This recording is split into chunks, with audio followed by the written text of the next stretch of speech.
Benvenuti a una nuova puntata di Storia dalla soffitta. Oggi apriamo un capitolo prezioso della storia del fumetto italiano con la rivista Eureka. Questo non è un semplice fumetto, ma una vera istituzione, una vetrina per grandi talenti italiani e internazionali e un luogo di esplorazione per generazioni di lettori. Eureka ha portato in Italia nomi celebri come Andy Capp, Lupo Alberto, The Spirit e molti altri, diventando una delle riviste di punta del panorama fumettistico. Eureka nasce nel novembre del 1967 per iniziativa di Luciano Secchi, meglio noto come Max Bunker, insieme all'editore Andrea Corno. Pensata come rivale della già affermata Linus, la rivista si distingue fin da subito per un approccio meno intellettuale e più orientato all'umorismo. In poco tempo, Eureka riesce a conquistare un vasto pubblico, grazie al suo mix di generi. Non si limitava a portare in edicola grandi strisce comiche, ma univa anche il filone avventuroso e satirico.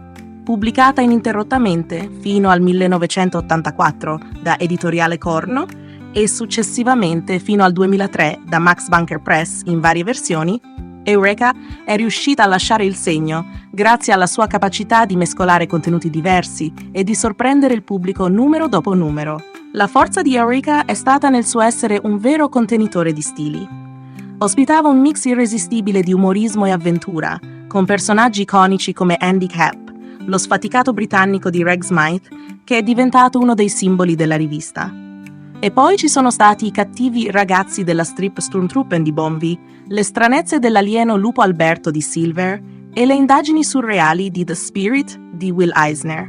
Questo mix di personaggi si completava con fumetti meno noti in Italia, ma amatissimi all'estero, come Sniffy e Ziggy.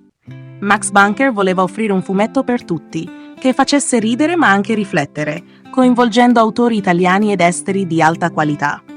Oltre alle storie a fumetti, la rivista ospitava anche articoli di attualità e persino sezioni di critica sociale, come i pezzi firmati da Carlo Della Corte, giornalista e scrittore che si è occupato a lungo dell'editoriale della rivista. Nel corso degli anni, Eureka ha avuto il contributo di alcuni dei nomi più importanti del fumetto italiano. Luciano Secchi, il fondatore e prima guida della rivista, era noto per i suoi personaggi iconici come Alan Ford e Carrie Cross. Secchi, o Max Bunker, ha dato a Eureka la sua impronta ribelle, orientando la rivista verso una satira sociale senza troppi peli sulla lingua. Nei primi anni è lui che sceglie i contenuti e dirige il progetto, trasformando Eureka in un simbolo di libertà creativa. A lui si aggiunge poi Alfredo Castelli, figura fondamentale nella seconda fase della rivista e futuro creatore di Martin Mystère.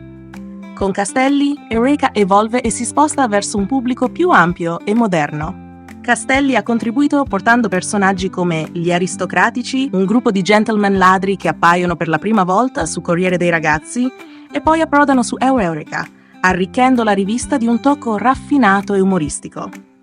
I lavori di Castelli, divertenti ma anche riflessivi, rappresentano uno dei lati più brillanti e originali della rivista.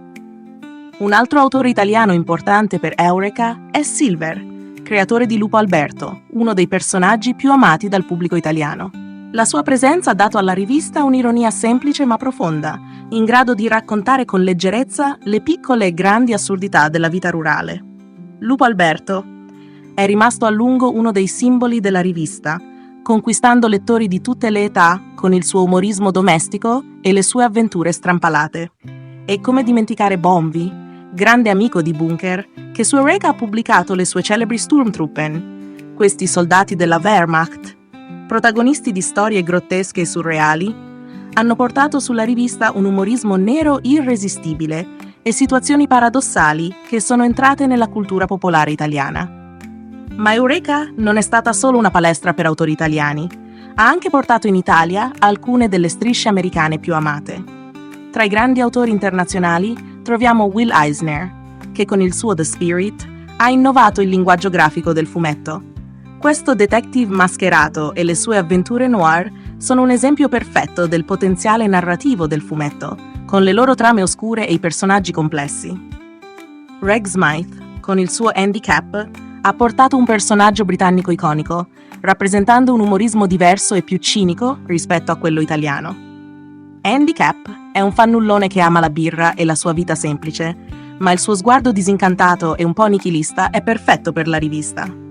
Al Cap, autore di Lil Abner, in Italia conosciuto come Labner, ha offerto invece una satira spietata della provincia americana con i suoi personaggi caricaturali e situazioni bizzarre. Anche Charles Schulz, creatore dei Peanuts, ha fatto qualche apparizione sulle pagine di Eureka, aggiungendo un tocco più tenero e riflessivo con le sue storie intrise di filosofia quotidiana. La varietà di Eureka è ciò che l'ha resa un punto di riferimento per chiunque volesse esplorare i vari volti del fumetto.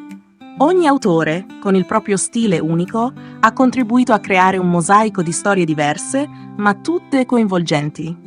L'idea alla base di Eureka era di essere una vetrina per i migliori autori e le strisce più brillanti del panorama mondiale, mischiando voci comiche, satiriche e avventurose per fare della rivista un'esperienza completa.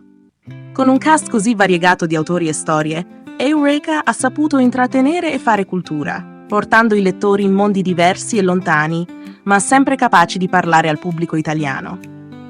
L'impatto culturale di Eureka è stato enorme. È stata una porta d'accesso per molti italiani ai fumetti stranieri e a nuovi autori nostrani, e ha saputo influenzare non solo i lettori, ma anche gli autori e i futuri editori.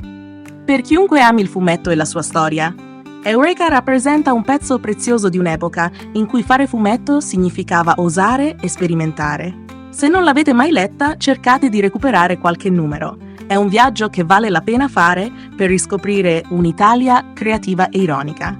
E se amate il fumetto quanto noi, iscrivetevi al canale per non perdere nessuna delle nostre storie dalla soffitta.